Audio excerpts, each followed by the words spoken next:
Okay, class. Last 5 minutes. Hirap naman nito.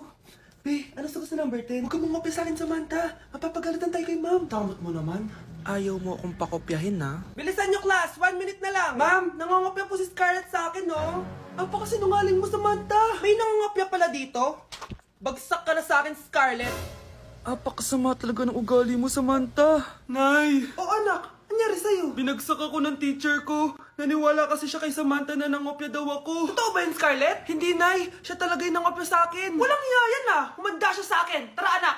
A few moments later. Ma'am, bakit niyo po kami pinatawag dito? Eh, kasi yung anak mo, sinungaling. Siya naman talaga yung nangopya kay Scarlett, eh. Hindi po totoo yan. Para malaman natin kung sino nagsasabi ng totoo sa inyong dalawa, mag-quiz na lang kayo ulit.